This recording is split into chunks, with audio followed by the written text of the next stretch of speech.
DZRH, member, kapisanan ng mga broadcaster ng Pilipinas. Pilipinas, 13 minuto, makalipas ang alas 5 ng hapon. Dahil ang pamamahayag kailangan laging patas, ang pagtalakay ng bawat issue dapat laging parehas. Narito na ang balitaan at talakayang hihimay sa punot dulo ng mga issue. Bawat panig, ilalahad sa publiko. Programang DZRH Balansyado. Narito na ang mga balansyado sa pagbabalita at komentaryo. Sina Henry Uri at Karen Oyong. Balansyadong Balita. Pilipinas, araw ng Martes, 17 na sa buwan ng Marso taong 2026 sa ulo ng mga balansyadong balita. Taas pasahe sa jeepneys, inaprubahan na. Payout ng ayuda para sa tricycle drivers, umarangkada na. Truckers umaaray na rin sa serye ng oil price hike kapag taas ng gastusin sa logistics, inaasahan. Dating DPWH Undersecretary Bernardo, umamin na binigyan naman ng 150 million na balato ni Saldico. Mga nagpapalutang ng kudeta hinamon na patunayan ang ang bagong destabilization rumor. Grupo ng nagpakilalang ex-Marines na bagme naman ni Saldico muling humarap sa NBI. Bagong OIC ng BFP itinalaga kapalit ng sinibak na Bureau Chief. Chairman ng barangay sa General Mamerto Natividad sa Nueva Ecija, binaril. Patay, isa pa, sugatan. At isa sa dalawang suspects na bumaril at nakapatay sa security escort ni Mayor Isko Moreno, sumuko. Magandang hapon, Pilipinas. Kami ang inyong tagapagbalita. Ako po si Miss Miss Karen Oyong. At Henry Uri. Sa detalye ng mga balita, kasado na ang taas pasahe para sa mga pampublikong sasakyan sa darating na Huwebes, March 19. Inanunsyo ito ng Department of Transportation and Franchising Regulatory Board sa gitna ng mga oil price hike dahil sa bakbakan sa Middle East. Para sa mga traditional jeepney, mula sa dating 13 pesos na base fare, itatas na ito sa 14. Sa mga modern jeepney mula sa dating 15 pesos, gagawin na itong 17. Para naman sa ordinary city bus, itataas na mula 15 ang base fare mula sa dating 13. Habang sa mga air-conditioned bus, ang mangyayari ay itataas ito sa 18 mula sa dating 15. Para naman sa mga airport taxi, itataas ng 40 sa kanilang base fare habang ang mga Transport Network Vehicle Service o TNVS naman may increase na 20 pesos sa base fare. Sa panig naman ng mga point-to-point bus, magkakaroon ng 15% increase batay naman sa mga pamasaheng umiiral sa bawat ruta. Kinumpirma naman ng Land Transportation Franchising and Regulatory Board o LTFRB na may mga nakabinbin pang petisyon mula sa ilang transport group na humihirit ng dagdag pasahe kasunod ng sunod-sunod na pagtaas ng presyo ng produktong petrolyo. Ayon kay LTFRB Chair Attorney Vigor Mendoza II, kabilang sa mga petisyong nakahain ang para sa fare hike sa UV Express, regular taxi at motorcycle taxi. Posible naman umanong maresolba ang mga ito sa susunod na linggo, ngunit kinakailangan lang munang matiyak kung makatarungan o justified ang hiling na provisional increase. Muli namang nilinaw ng opisyal na kinakailangan ang pagtataas ng pamasahe para matulungan ang mga tsuper na apektado ng big-time oil price hike at matiyak ang tuloy-tuloy na operasyon ng pampublikong transportasyon sa bansa. Samantala, umaaray na rin ang malalaking samahan ng mga truckers sa bansa laban sa patuloy na pagsipa ng halaga ng produktong petrolyo. Sa katunayan, inanunsyo na ng Confederation of Truckers Association of the Philippines ang pagtaas ng halaga ng kanilang serbisyo. Ayon sa grupo, 30% increase ang ipapataw para sa logistics costs o gasto sa kanilang operasyon. Ipinahayag ng SITAP na kailangan gawin ng hakbang upang maiwasan ang pagkakaantala sa pagpasok at pagdating ng mga kargamento sa mga daungan. Nababahala na rin ang grupo sa posibilidad na mabawasan ang manpower mga manggagawa sa truckers industry dahil sa epekto ng krisis sa langis. Tiniyak ni Pangulong Ferdinand Marcos Jr. na tinutugunan ng gobyerno ang problema sa mataas na presyo ng langis sa gitna ng gulo sa gitnang silangan. Ayon sa Pangulo, nakabantay ang pamahalaan sa mga nangyayari upang masiguro na patuloy na makakapaghanap buhay at makakapasok sa trabaho ang mga commuter. Kasabay nito, tiniyak din ng Presidente na nakaalalay ang gobyerno sa publiko. Pakinggan at panoorin po natin ang pahayag ni Pangulong Bongbong Marcos. Nandito tayo, yung government, nandito ang gobyerno, nandito ang pamahalaan. At talagang binabantayan natin kung ano mga bagong pangyayari, kung ano ang darating para naman matiyak na patuloy na makakapaghanap buhay ang ating mga kababayan at patuloy na makapasok sa trabaho yung ating mga commuter at patuloy lang at hindi naman masyadong maging problema itong nangyari nga sa yung gera sa Middle East at sa po ninyo na kami po ay nakabantay at nakakapag-aalalay sa lahat ng ating mga kababayan. Thank you.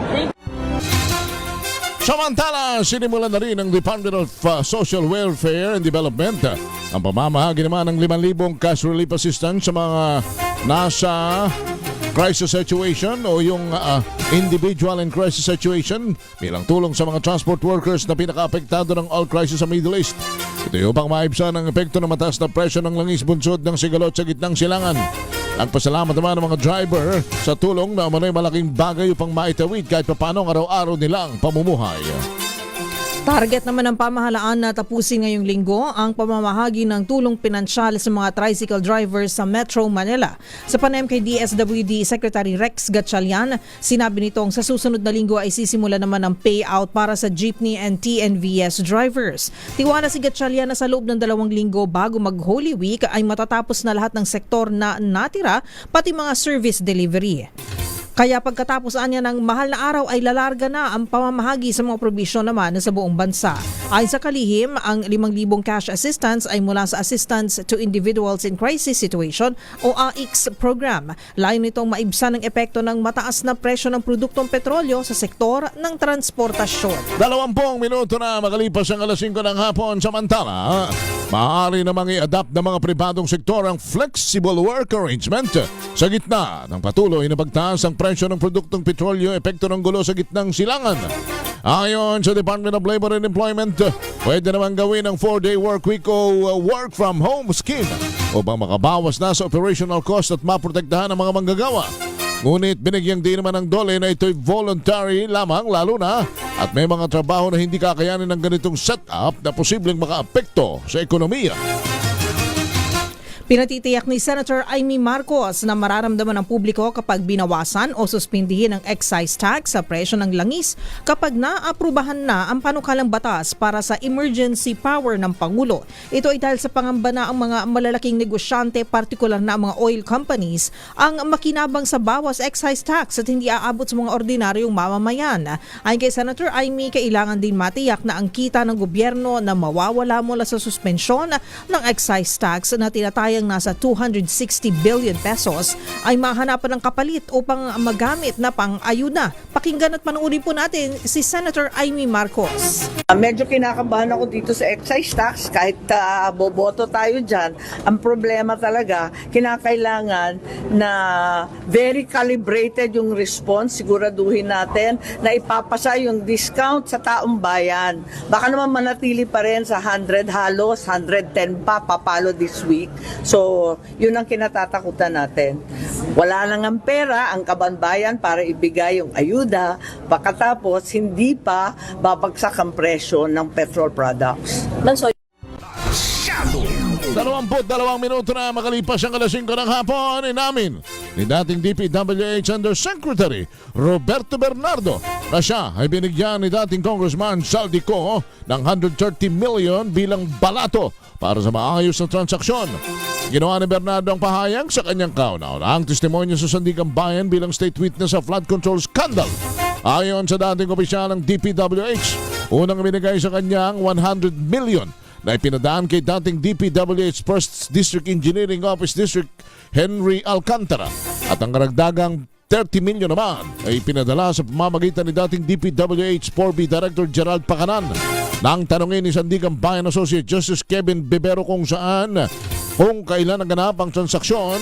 Sinabi ni Bernardo na ito ay nangyari sa magkakahiwalay na pagkakataon ng 2023 hanggang 2025. Ang dating undersecretary ng DPWH ay tumatayo bilang state witness laban sa 16 na respondents, kabilang si Ko at ilang dating opisyal ng ahensya na naharap sa kasong malversation dahil sa maanumalyang proyekto sa Oriental, Mindoro.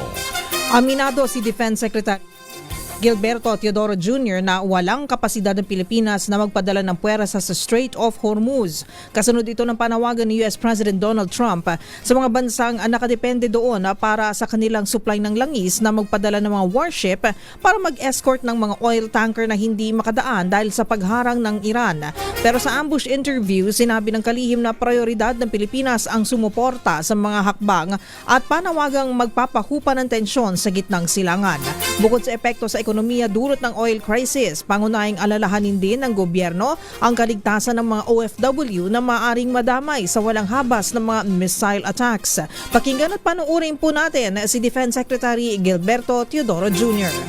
Wala tayong capability na mag-escort sa amin, buti na academic yun wala tayong capability na mag-escort. Ngunit, lahat ng bagay na makakatulong, lalo na mag-escalate, kasi ang nalalagay sa panganib yung Filipino seafarers natin at saka yung mga OFW natin.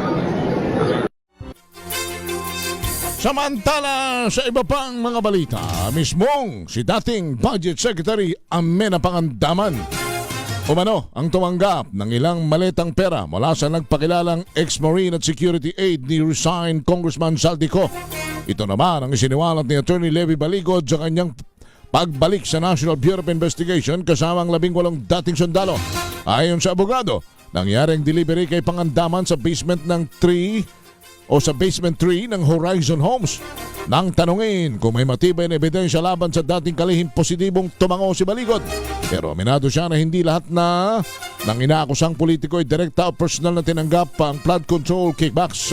Hininga naman ng DCRH News ng pahayag si Pangandaman kaugnay ng alegasyon pero hanggang sa mga oras na ito, wala pa siyang tugon. Muling humarap naman sa National Bureau of Investigation ang 18 nagpakilalang dating Marines at security aides ni resigned Congressman Zaldico at abogado nilang si Attorney Levy Baligod. Ito'y matapos muli silang ipasabpina ni NBI Director Attorney Melvin Matibag. Sa ambush interview, pinabulaan na ni Baligod na hindi raw pumayag ang mga dating sundalo na usisain ng Bureau ang kanilang affidavit at hindi rin totoo na tanging background checking lang ang nangyari noong March 12. Pero kahit kinwestiyon ni Baligod ang limitasyon ng sabpina ng NBI, pumayag si Baligod na makausap isa-isa ang ex-Marines. Ombudsman lang anya at hindi ang NBI ang nag-obliga sa kanilang magsumite ng individual affidavit. Pakinggan at panuorin po natin ito. Kung sinabi ng lead investigator na pati yung laman ng affidavit ay tatanungin nila, sasabi ko, sandali lang,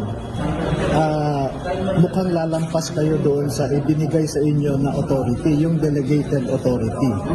Parang inutusan kang bumili ng suka, nag-grocery ka na, parang ganoon. Sinabi ni Baligod na magsusumiti sila ng hinihinging mga dokumento ni Matibag gaya ng contract of employment pero dahil wala rito si Ko para mag-issue ng sertifikasyon, mga ID na secondary evidence ang kanilang maipapasa. Pinasurrender din kasi umano sa mga ito ang kanilang IDs nang ma-terminate sa trabaho. Pakinggan at panuorin po natin si Attorney Baligod. Ang hiningi sa akin ng NBI, yung contract of employment, mga screenshot ng mga chats nila, original ng mga pictures, and so many others, no? Natanggap namin yung sabpina ng NBI noong Biyernes lamang. Yung iba umuwi sa mga kanilang bahay, no? Yung contract of employment na hinihingi nila, ang problema namin, wala na dito si Saldico para mag-issue ng certification na empleyado sila. So ang secondary evidence namin ay yung kanilang mga identification cards. Diba? Pero nung terminate sila, pinasurrender ang kanilang mga identification cards. Pero meron kaming mga litrato ng identification cards. 27 minuto na makalipas ang alas 5 ng hapon, arestado naman ang dalawang lalaki matapos mahuling nagbebenta ng produktong petrolyo nang walang kaukulang otorisasyon sa Libezares, Northern Samar. Nakilala mga ito na sina alias Pran, 49 anyos at alias Edo, 52 anyos na parehong empleyado ng Fuel Central Incorporated. Sa ulat ng pulisya, nag-ugat ng kanilang operasyon sa isang sumbong ng residente na nakakita na may binibiyahing 54 na galon ng gasolina ang mga sospek na nagkakahalaga ng 83,000 pesos. Ayon sa salaysay ng mga ito, inutusan sila ng kanilang management na dalhin ang mga ito sa island ng Biri sa naturang probinsya. Hawak na ng pulisya ang mga sospek at ang nakumpiskang gasolina habang sinisilip din ang posibleng pananagutan ng iba pang individual na sangkot sa illegal na transaksyon. Itinanggi ng pamahalaan ang lumutang na coup d'etat mi, isang hakbang para pabagsakin ng gobyerno sa pamamagitan ng third force o serye ng mga pagsabog. Yan ang sinabi ni Defense Secretary Gibo Teodoro sa gitna ng niluluto umanong kaguluhan ng isang grupo na isisikalaunan sa United People's Initiative. Hamon ni Teodoro sa mga nagpalutang ng coup d'etat mi maglabas ng ebidensya at ng formal itong maimbestigahan. Una nang binanggit ni retired Air Force General Romeo Poquiz na may isang third force ang nagsusulong umano ng civil-military junta. Sa hiwalay na aligasyon, sinabi naman ni Attorney Levy Baligod, abogado ng mga nagpakilalang ex-Marines, na konektado ito sa mahigpit na seguridad sa paligid ng palasyo kamakailan. Narito po muli si Defense Secretary Gibo Teodoro. As responsible citizens, why don't they execute the proper affidavit and file it with the law enforcement and prosecutorial officials so it can be investigated properly?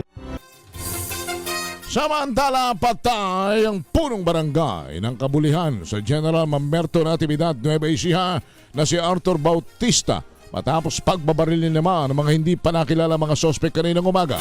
Sa initial na investigasyon ng pulisya, nagulantang ang mga residente sa sunod-sunod na putok ng baril at laking gulat na lamang nang makitang nakahandusay na ang kanilang kapitan. Agad na sinugod sa pinakamalapit na bagamutan ng mga biktima, ngunit binawian din ang buhay si Bautista habang sugatan naman ang kanyang kasama. May hawak na ang kapulisan na CCTV footage ng insidente para sa mabilis na investigasyon. Itinalaga bilang bagong officer in charge o OIC ng Bureau of Fire Protection o BFP si Fire Chief Superintendent Wilberto Rico Niel Angquantio. Inanunsyo ito ng BFP ngayong araw, March 17, kasunod ng memorandum mula kay Executive Secretary Ralph Recto. Nakasad sa direktiba na epektibo agad ang pag-upo ni Tiu bilang kapalit ni BFP Chief Fire Director Jesus Fernandez hanggat wala pang permanenteng itinatalaga sa pwesto. Iniimbestigahan ngayon si Fernandez dahil sa alegasyong 14.752 million pesos na kickback sa mga ambulance deal.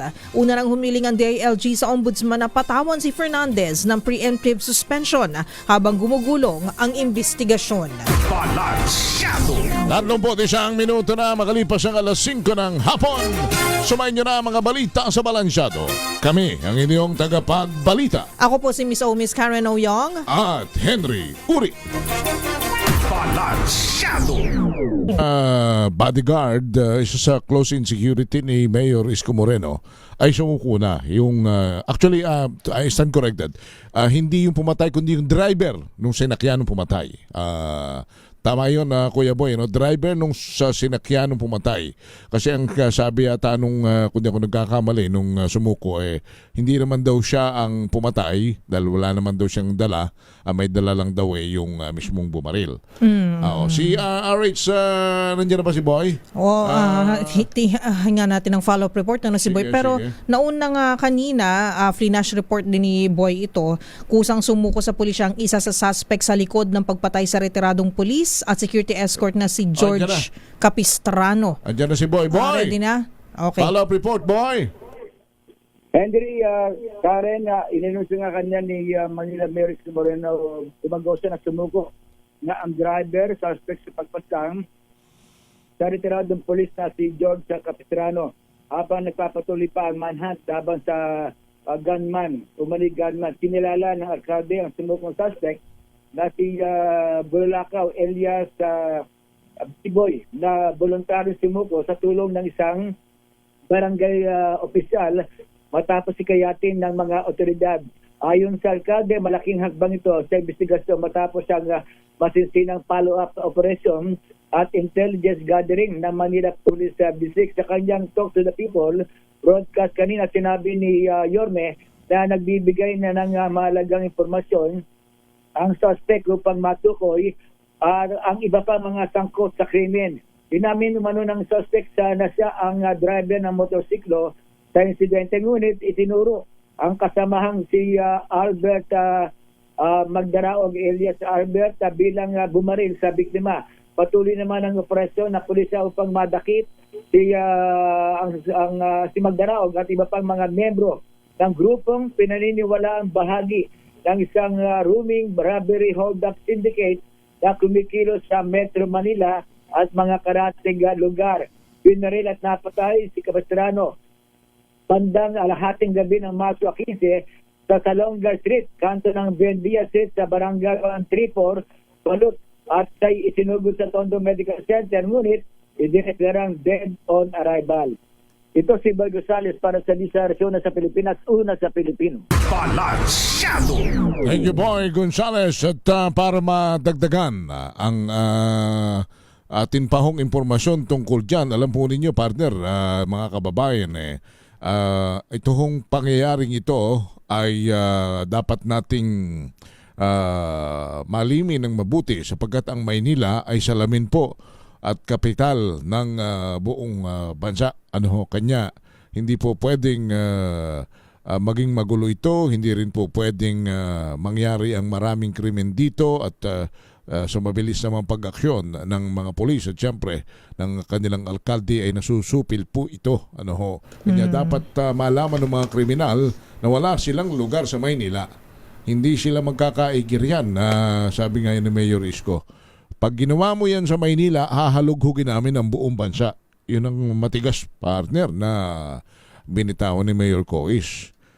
Kaya nga, sabi nga kanina sa report ni RH29 Boy Gonzales, tuloy pa. Ayan, yung manhunt operation laban dun sa mismong gunman. Kasi tuloy ito, ayon kay Mayor Isko. Kung hindi ho kasi sumuko yung driver, talagang yung 48 hours na palugit, partner, pag natapos yun, iba ang mangyayari. At wala naman talagang yan ang mahirap. Yung mismong si Mayor Isko nagbigay din ng bounty. Oo. Kalahating milyon. Yes, 500,000 pesos. Ganun ka siya kaseryoso. At maraming actually, bibilib ka rin nga kay Mayor Isko, maraming mga krimen dyan sa Maynila ang hindi nagtatagal at talagang nahuhuli, nahahanap ang mga salarin. Yun nga lamang saan mang gubat laging may ahas, partner Talagang hindi ho nangyayaring ang isang syudad perpektong wala pong kumbaga tayo makikita at walang krimen. masamang damo. Oo, kanya lang yung pagiging mabilis, yung pagiging mapursige at hindi ho pagpayag at paggamit ng kamay na bakal ng isang punong lungsod, napaka-importante po niyan. Yung hindi binabaliwala ang nangyayari, pinararamdam sa tao na huwag kayong mag-alala, may gumawa man ng masama, ay pananagutin natin. Napaka-importante niyan para yung mga tao, partner, kampante naman. Na hindi nangungonsente ng anumang krimen ng kanilang mga punong ehekutibo sa kanilang mga lugar. At siguro ehemplo naman ito, hindi lamang po ng mga Metro Manila mayors, kundi siyempre ng iba't ibang mga alkalde sa buong lalawigan. Sa buong siguro bansa. akala nila dahil busy ang pamahalaan sa krisis sa Middle East, pagtaas ng presyo ng krudo, ng diesel at gasolina, nakakalimutan na po ng ating mga leader po sa mga LGUs ang peace and order situation po. So may mga mayor po tayo, may mga governor, may mga leader po tayo, may mga barangay captain pa rin naman po tayo na ginagawa pa rin po kanilang trabaho para masiguro po ang kaligtasan at kapayapaan din sa kanilang areas of responsibility. Di ba, partner? Alright. Kasi baka akala nila nakalimutan na, natabunan na eh. Pwede na silang makalusot doon. Hindi ho kayo magkakaigip. Basta yan ho ang babala sa inyo ng Mayor Isko. Pag ginawa ninyo yan sa Maynila, hahalughugin niya ang buong bansa. Balansyado! 5:51 po ng hapon. Teka muna, yung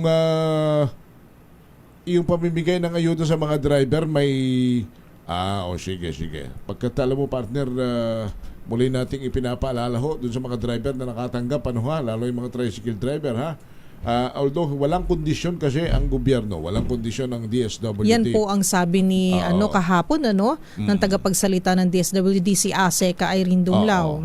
Pero sana yung mga natanggap ninyong yan ay ilagay ninyo sa sikmura ng inyong pamilya. At kung hindi man lahat, at least siguro mga 80% niyan ay kasi kung tricycle driver ka, ang full tank lang naman yata partner ng motor. Kung di ako nagkakamali, siguro mga 1.5 tatagal na lang isang linggo yan eh. Ilang litro ba ang kasya hindi sa... ko alam, partner. May motor ka ba? hindi ako marunong yan eh. Pero yung nakakausap ko, sabi nila, motor 1.5, pwede na. 1,000, 1.5, baka ba pwede ng pang full tank yan. Mas Matagal na yan. mas konti ang konsumo kasi. Tatagal ng halos isang linggo raw yan. In other words, mayroong pangkuan. May pambili kayo ng bigas, may pambili kayo ng ulam. Ay huwag naman sanang... kasi wala namang monitoring na gagawin sa inyo ang gobyerno. Hindi kung na. saan nyo dinala yan eh. Tiwala po. Tiwala ang kanilang binibigay po sa inyo, kaakibat ng 5,000 pesos na yan. Naku-confuse lang ako kasi sa mga reports partners, sinasabi na na subsidy siya para sa gasolina or sa krudo, no? Pero ang pagkakaintindi ko kay ASEC Irene Dumlao is pwedeng gamitin. Hindi, kasi pag sinabing gas subsidy ay pwede mo lang siyang gamitin para sa panggas.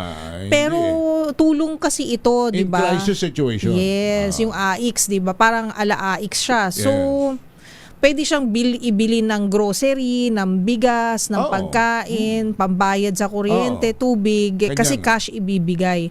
So, yun lang yun. Kasi may mga ibang report, sabi it's a subsidy para sa gas eh. Ang nakakabit sa inyo na monitoring device ng DSWD ay ang inyong konsensya at ang inyong dignidad bilang tao. Alam ninyo, mawalang galang na yan ay buwis buwis namin yan, buwis nating lahat yan. Na kayo ay tinutulungan ng mga taong nagtatrabaho, mga taong may kapasidad na magbuwis, lahat tayo, para matugunan ang inyong pang-araw-araw na pangangailangan sapagkat kayo ay kinikilala bilang isa sa sektor na dapat hong tulungan. Kanya wag naman sana kaming makakabalita, kaming tayo, lalo na mga taxpayer, na ang isinubsidize sa inyo, ang inaayuda sa inyo, ay ginamit nyo lamang sa bisyo, walang kapararakang mga paglilibang. Hindi naman. Yan ay tulong, kailangang pagyamanin. At maliit yun, partner. Yung 5,000 mo, saan ba talaga makakarating yun? Pero, kay maliit, kay malaki, dapat tayo magpasalamat at pagyamanin ninyo yung inyong mga natanggap. Nako, sasama loob namin pagka biglang may sa social media may lumutang na ipinang inom, ipinang sugal. Grabe naman. Pinang ano pa yung naman. sinasabi mo, yung mga online gambling na yan, scatter. Mga ganyan, di ba? Kaya pala lagi na sa cellphone si Kuya Tricycle Driver di ba, nag-online gambling. Kanya nga. Wag online sabong. Opo, tsaka one time lang yan, partner. Wala naman ako. Ay, actually, wala pong garantiya na may susunod pang 5,000. Sige. Subukan mo nga, Diyosa, yung mga taga-DOA, ano bang balita na? Kasi mayroon tayong narinig, partner, na mukhang bibili tayo ng gasolina sa Russia. Ay, wow. Mukhang... Pero kasi di ba may ano yan? Korea, sabi Japan, kakausapin din. May embargo ang tawag doon. Parang pinagbabawalan ng Amerika na ng kanilang mga allies, kanilang mga kampi, bumili ng krudo sa Russia. Tingnan natin. Ano bang masasabi ni Uncle Donald Trump? Wala pa akong O kanya siguro, sige, kausapin natin ang kwan. Baka may taga Department of Energy na pwede mong matawagan natin. Diyo sa 556. Balance. Ang ganda ng pagkakatayo mo dyan, no, Chikakas, para kang kwan Para kang may inaabangan dadaang o baka mapagkamalang ka riyan. Pagkamalang patingin nga, saan ka? Ayan o, tingnan mo. Ay, ano ba yan? Bakit ganon? Talaga naman, model na model ng... model ng pader at poste. And the model ng DCRH t-shirt naman. T-shirt ang minomodel. Noche, where is you? Ito na ang ating winner sa Malakas promo kasama ang MX3. Dito ako believe.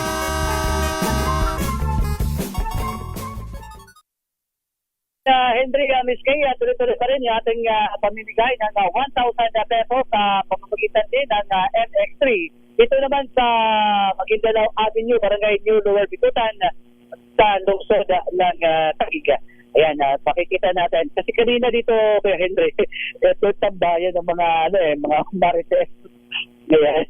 Marites. Ano ang nasagap mong marites dyan, Noche? Ate, ano bang chismis ngayon? Ano chismis ngayon? Yung mga ayuda. Sige lang, meron ngayon.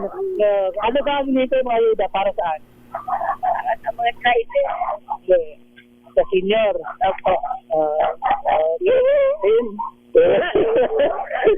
Sino kilala mong taga-DCR eh? Si Ore at saka si Karen Oyong. Sino pa? Ito mo nga naman. Si Sikat na pala kami. Di niya makalma. Yan. Sino pa?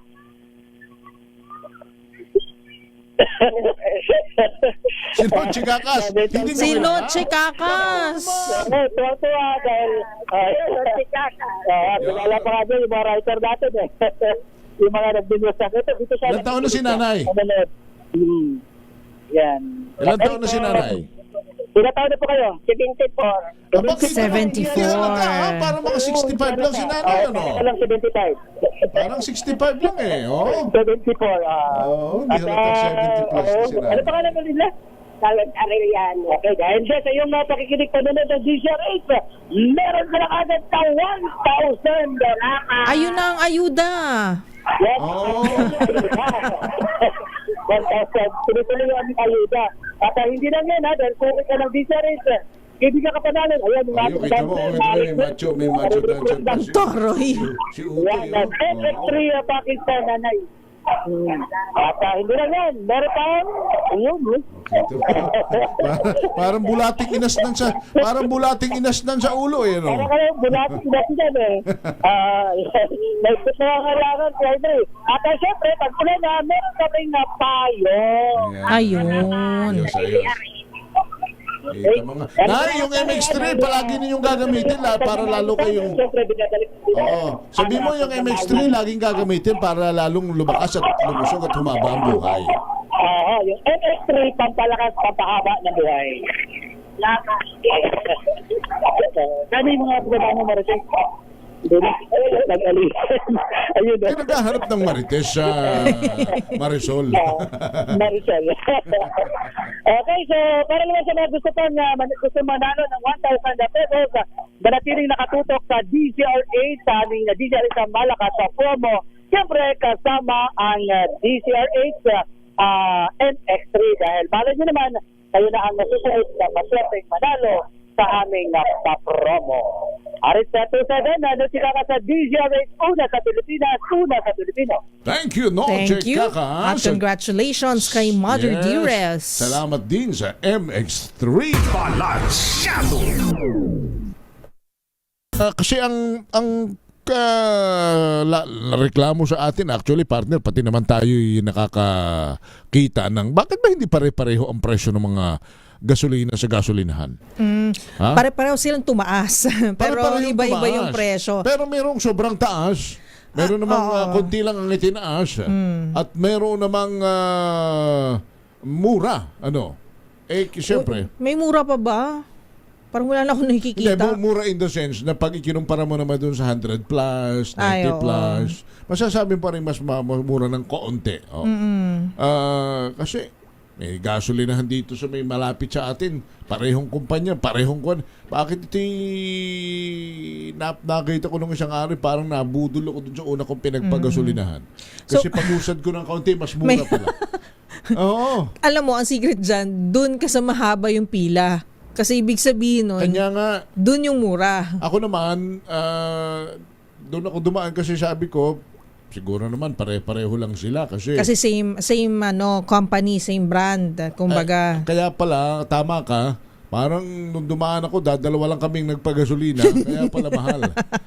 kaya magtaka ka na, bakit Oo. parang walang sasakyan? Ako lang, Anak di ng, ba? Yun. Doon ka sa may parang restaurant lang yan para malaman kung masarap ang pagkain sa isang Oo. restaurant kung ito ay laging puno at mahaba ang pila. Oh, ganun ba? Yeah. Oh. At kung So, hindi mabait ang mga server, Nakakain ka na ba dun sa masarap na madumi pa?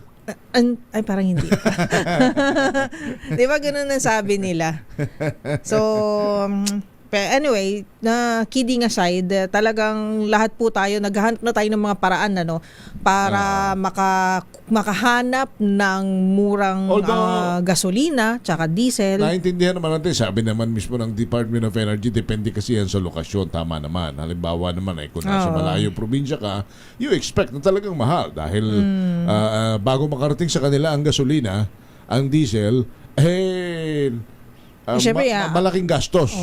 Babiyahin mo pa yun eh. Yes. Oh, diba? Pero So, kung Metro Manila lang naman ang usapan o Southern Tagalog region, malapit-lapit lang. hindi naman Pwede na. kalayuan yan sa mga nagrarasyon ng gasolina. So, ito nga pala, partner. So, ito ngayon ko lang din na double check. Kasi kung nabanggit mo na bibili tayo, kung sakali mapayagan, bibili tayo ng crude oil sa Yan ang Russia. narinig kong sinabi ng Malacanang. Temporarily nilift pala ni US President Donald Trump yung sanctions So sa pinapayagan. pagbebenta temporarily.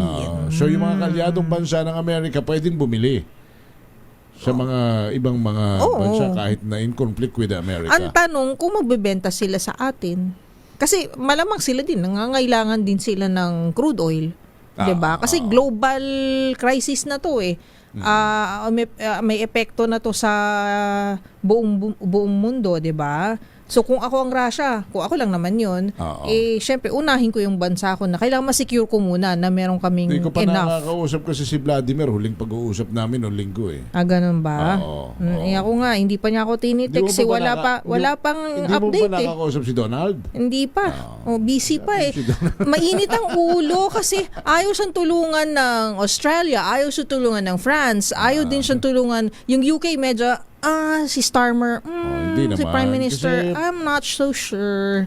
Diba? Siyempre, So, maski pa paano, ayaw nilang, bakit ba sila dadamay at sasali sa gulo ng may gulo? Sa interest ng may interest. Geopolitics hindi naman po pwedeng anong sabi ni Defense Secretary Gilbert Teodoro, hindi natin kakayanin na mag-escort ng mga krudo sa Strait of Hormuz.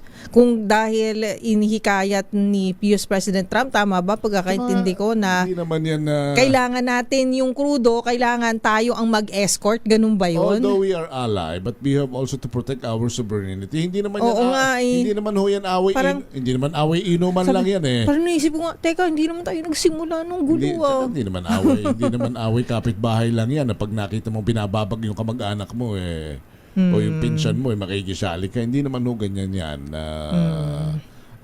Siguro kasi very talaga. naghahanap na ng damay. Kaya nga Oo. very volatile talaga Let's see. ngayon. Oo, lalo na sa sabi mo nga global geopolitics kasi ang kanya-kanyang mga bansa may kanya-kanya ring problema, 'di ba? So may mga kanya-kanya ring Ito na, binabantayan si yung mga Attorney, yan. sino yan? Si Attorney Alvin Corrada sige. ng Director ng Bureau of Working Conditions sa DOLE. Ayan. Paano ba? Ano bang Kasi po, 'di ba tama na partner and director na attorney yung public sector, meron na silang ala hybrid type na work, 4 days working week and then 1 day sa work from home, but still the productivity, nagtatrabaho pa rin sila. Sa private sector, mukhang hindi pa po yata ganun o pinag-iisipan. Tama po ba? Magandang gabi na po sa inyo, si Henry at si Karen. Yes, magandang gabi Henry, magandang gabi Karen. Tama yung sinabi po ni Karen na sa public sector because of the memorandum circular, nag-adapt sila ngayon ng 4-day work week. Kasama po kami doon. Opo. Pero po sa private sector, wala tayong pronouncement na ganun ka-definitive, Miss Karen and Henry. Kasi nakikita natin sa private sector, iba-iba ang kanilang economic activities. Iba-iba ang nature ng kanilang trabaho at iba-iba yung mga uri ng trabaho. Mahihirapan tayo kung penahinto natin ng isang buong araw, buong industriya, and probably yung ibang mga work arrangement ay hindi applicable halimbawa sa construction, agriculture. May mga ganun po tayong tinitingnan. So it will depend on the management na, Director? Opo, ang sinasabi po namin, magpag-usapan po nila ng management and worker, dapat po malawakan yung consultation at pag-uusap para ma-explore po nila alin doon sa kanilang, kung hindi man buong company, alin po sa kanilang proseso o division or unit ang pwedeng mag-adapt ng alin po sa mga alternative flexible work arrangement or yung telecommuting po na naipasa ng 2018 at naging effective noong 2019. Okay, pero attorney, paano po kung may mga kumpanya na nagdesisyon po na sige, gawin na rin po natin yung 4-day work week, 1 day hindi po kayo papasok sa opisina, pero o hindi kayo on-site, pero medyo mababawasan po yung sweldo dahil merong krisis. Pwede bang gawin yon ng mga kumpanya? Hindi natin pinapayagan yun, Karen, yung pagbabawas ng sahod ng mga manggagawa. Kasi sa ating sa framework natin ng alternative work arrangement, flexible at telecommuting, nilipat lang natin yung trabaho, buo pa rin yung trabaho nila. May sinasabi natin, dapat walang bawas sa sahod and wage-related benefits ang mababawas sa ating mga manggagawa. Okay. Pero kung halimbawa pong ang pinag-uusapan naman na yung allowance lang ang aalisin muna kasi pwede ba yung ganun, austerity measures, yung mga performance bonus, but the basic salary will remain. Okay lang yon. Meron tayong, Henry, tinatawag na non-diminution of benefits. Mukhang mahihirapan tayo na payagan yon. Kaya importante talaga na when adapting sa flexible work arrangement, alternative or telecommuting, maayos yung performance evaluation, maayos yung target, maayos yung ganung mga indicators para swak pa rin sa company's productivity at hindi nababawasan yung mga benepisyo ng ating mga manggagawa. The more na kailangan nga, like transportation allowance, attorney? Pero ini-encourage namin yun. Tama ka, Henry. And ang ini-encourage ng DOLE na kung tayo naman ay profitable at we value yung ating mga manggagawa as malaki ang contribution nila sa ating mga negosyo, pwede naman tayo magbigay on our own at our own initiative ng mga konting tulong, hindi naman ganong kalakihan. Yung ibang mga nakikita namin, Henry, nagbigay ng shuttle service, hindi naman bahay, hanggang sa bahay. At sa mga pick-up points lang, nagbigay sila ng shuttle service. So, para makabawas na pwedeng tingnan ng ibang companies. Makabawas sa konting gastusin po ng isang empleyado, attorney. Pero paano po yung mga maliliit po na negosyo po natin, yung mga micro, small and medium enterprises po na nag-hire din po, may mga empleyado sila. Of course, nasa batas na rin na pagka may certain number of employees po sila, minimum number of employees, kailangan meron na po yung mga benefits, SSS, PhilHealth, may mga ganun na po. So, paano po ito kung medyo hirap po ngayon dahil nagtataasan nga po ang presyo ng gasolina at diesel, ang business, medyo hirap po sila ngayon. Paano po ito? Ano po dapat nilang gawin? Sa DOLE naman po, kung yung mga hindi yung mga nanegosyo but yung mga manggagawang posibleng maapektuhan, handa naman po ang DOLE tumulong. Opo. Doon sa mga negosyo pong maapektuhan, meron po kaming adjustment measures program, nakalaan po ito sa gaan ng DOLE na pwede po namin tulungan yung mga nagninegosyo in terms of capital. So hindi po kami nagbibigay ng pera but capital po ang binibigay in terms Startup. of input sa kanilang production. Startup capital. So, ito po ay products po ang binibigay namin, hindi po pera sa mga company. Halimbawa po, merong bakery at medyo kinulang tayo sa flour. Lumapit lang po sila sa DOLE. Hindi po yung sa araw na yung kailangan nila. Dapat po bigyan nila ng lead time ang DOLE. Kasi po, sinasubject din po namin sa procurement and we adhere to the procurement law. At ang sinasabi ng DOLE, mag-anticipate na po kayo at i-profile yung mga manggagawa at mag-submit po kayo sa amin ng mga proposal para po makahanda kaming mag-respond Attorney sa mga Alvin. kailangan po ninyo. Attorney Alvin, nasa delivery si business daw sila, kulang sila ng gasolina. Gasolina, pwede daw po ba? Punta sa inyo. Pengi po ng diesel. Mukhang hindi pa po yung sakop ng ating issuance ngayon. Sige lang po, banggitin po namin sa aming pag-uusap dito sa very good, very paano good. po makatugon. Pero existing framework po namin, yung mga input po sa cost of production, inputs to the production process po ang binibigay namin. At And syempre, then, mga manggagawa naman po, tinutulungan natin, meron tayong emergency employment, and then meron tayong employment facilitation para mailipat po sila sa industriya na tuloy-tuloy. Pero, Attorney Alvin, hindi naman ninyo siguro itatali ang kamay o obligahin. Pero kung halimbawa bang talagang ito pa si 100 mahigit na ho ang diesel at may mga gasolina, 100 mahigit na rin ng gasolina.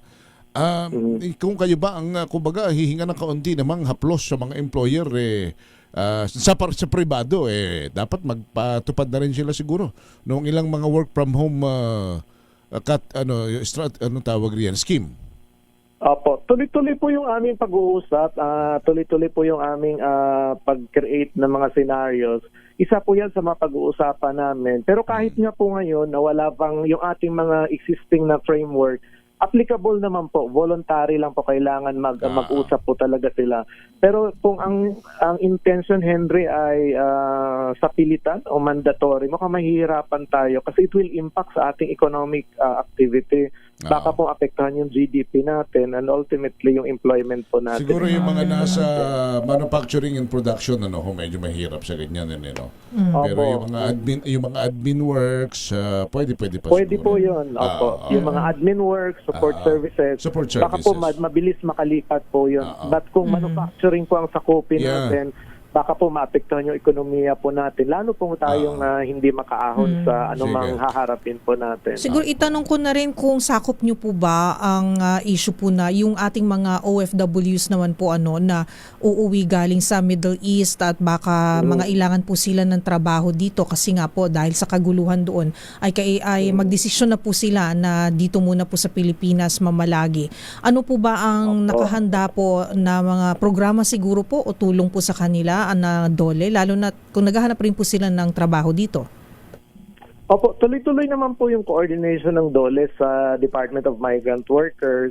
Merong mga assistance na binibigay po ang DMW, but kung ang track po nila ay magstay dito humanap ng trabaho, meron po kami maraming job fair ngayon dahil parating na po yung Labor Day. Pwede po silang magtingin-tingin doon sa aming mga posting sa Facebook, posting sa internet. Marami pong mga bakante. At kung nag-swak naman po yung kanilang competencies, pwede po silang makapasok ng trabaho. But kung gusto po nilang mag-upgrade ng kanilang mga skills, nakahanda naman po ang TESDA na tulungan sila. And yun po yung aming mga serbisyong binibigay sa ating mga OFW. Basta ang commitment po namin, yung coordination po namin with DMW ay we are strengthening yung coordination and we are widening po yung aming employment facilitation services through conduct po ng ating mga jobs fair. And alam niyo po yung peso natin, hanggang LGUs na po ito mga munisipyo, meron po mga public employment service offices, nakapost na rin po doon yung mga bakante na nandoon lang malapit sa kanilang saan sila po yung kanilang residences. Alright. Okay. Salamat po ng marami sa inyo, Director Alvin Corrada, sir. Thank you. Thank you po, Attorney. Salamat po. Good evening. Si Good Director evening po. Alvin Corrada ng Bureau of Working Condition ng Department of Labor and Employment. It is now 6:22. Dumako na tayo sa mga report. Senator Chis Escudero nakiusap sa mga survey firm na huwag na siyang isali sa mga kandidato sa 2028 presidential at vice presidential elections. Raymond Paz. Raymond.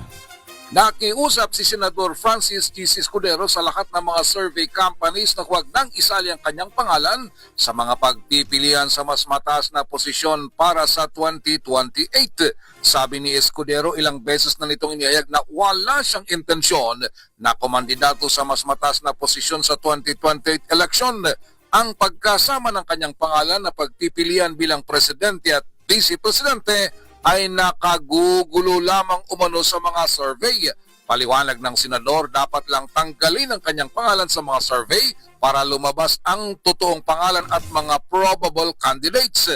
Para kay Escudero, nakafocus umano ang kanyang trabaho bilang senador at maipasa ang mga panukalang batas na kanyang prioridad na isinusulong, gaya ng dagdag suporta sa mga micro, small and medium enterprises o MSMEs at pag-agapay sa mga magsasaka at manggagawa sa epekto ng global financial crisis. Si Escudero ay kabilang sa mga re-election senators sa 2028 election. Ito si RH28 Raymond Advance para sa DZRH, una sa Pilipinas, una sa Pilipinas. Maraming salamat, Raymond Dadpaa. Samantala, transaction fees na sinisingil ng mga bangko at e-wallets dapat suspindihin din bilang tulong sa mga consumer ngayong may krisis sa produktong petrolyo. Balita mula sa Kamara, mula kay RH12 Milky Rigunan. Makatwiran lang na suspindihin muna ang sinisingil na transaction fees ng mga bangko at electronic wallets bilang tulong sa mga consumer sa harap ng patuloy na pagtaas ng presyo ng mga produktong petrolyo. Ayon kay Akbayan President Rafaela David, sa panahon ng krisis, ang mga fees na ito ay dagdag bayarin at pabigat lamang sa kita at kabuhayan ng mga ordinaryong Pilipino, kaya makabubuting suspindihin muna ito.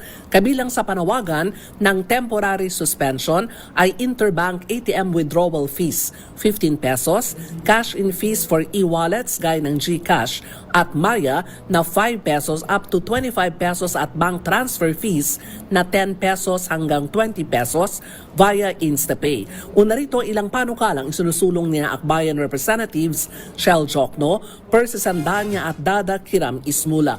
Kabilang dito ang libreng sakay sa MRT-LRT, pagpapalawig ng subsidy para sa public transport drivers, pagpasa ng emergency supplemental budget, pagrepaso sa energy policies ng bansa at iba pa. Ako si Milky Rigunan, nagulat para sa DZRH, una sa Pilipinas, una sa Pilipinas. Thank you, Milky. Samantala, National Bureau of Investigation magsusumite ng report sa Ombudsman kaugnay ng one-on-one interview sa 18 ex-Marines. Balita mula kay Giselle Ricaport, RH15. Giselle. Magsusumite ang National Bureau of Investigation ng report sa tanggapan ng Ombudsman kaugnay ng kanilang one-on-one na panayam sa 18 nagpakilalang mga dating Marine. Ayon kay NBI Director Attorney Melvin Matibag, laman nito yung transcript ng panayam at sagot ng mga dating sundalo tungkol doon sa kanilang affidavit. Nagpasalamat si Matibag sa pagpayag ng kampo na isa-isahin silang makausap tungkol sa sinumpaan nilang salaysay. Idiniin niyang mahalaga yung one-on-one interview para patunayan yung kredibilidad ng testimonya ng mga dating sundalo. Makatutulong din ito, sabi ng direktor, sa mga anggulong sinisilip ng ahensya ngayon. Pakinggan natin. Nagpapasalamat ako dahil at least yung kagustuhan natin na sila matanong na isa-isa, nagawa natin. So magkakaroon siguro ng kabuuan doon sa reporting natin dito, doon sa base sa kanila mga naging kasagutan. Patunay lang ito na yung hangarin namin na bigyan ng linaw ang katanungan dito sa kanilang joint affidavit ay pwede naman talagang pag-usapan ng maayos. Well, it will establish the credibility of the testimony, tapos kung mayroon bang ibang mag-uusap, and will address all the angles na tinitingnan ng ahensya. At ito, pwede namin ito, isusumiti namin sa Office of the Ombudsman, official itong report na to. Kung ano yung transcript ng interview sa kanila, i-forward. Giselle Ricafort para sa DZRH, una sa Pilipinas, una sa Pilipino. Maraming salamat, Giselle Ricafort. Balitang probinsya naman tayo. Unahin natin si Eric Dastas. Makibalita tayo sa nagpapatuloy na selebrasyon ng Anilag Level Up 2026 sa lalawigan ng Laguna. Live naroroon si Eric Dastas. Eric? Miss Kay, umarangkada na nga ang performers na nagmula sa iba't ibang local government unit dito sa Kapitolyo ng Laguna kung saan magpapamala sila ng kanilang talento mula sa sayawit o ito yung sayaw at awit. Mismo itong si Governor Sol Aragones ang nakatutok kasama ang buong pwersa ng Sangguniang Panlalawigan. Mga alkalde na nagmula naman sa 24 na bayan. Anin naman dito ay yung 6 na lungsod. Bigatin ng mga hurado dito gaya nitong si Direk Bobet Pidanes. Ang magwawagi dito, Ms. Kay, Kuya Henry, ay makakatanggap ng tig 1 milyong piso sa local government at performer. Ang second place naman ay makakatanggap ng tig 0.5 milyong piso at ang ikatlong pwesto naman ay makakatanggap ng 250 piso. So tuloy-tuloy yung papapakita ng kanilang mga talento dito na ginaganap mismong dito sa Kapitolyo ng Santa Cruz, Laguna. Wala pa rin sa lalawigan ng Laguna, ito si Eric Dastas para sa DZRH, una sa Pilipinas, una sa Pilipino.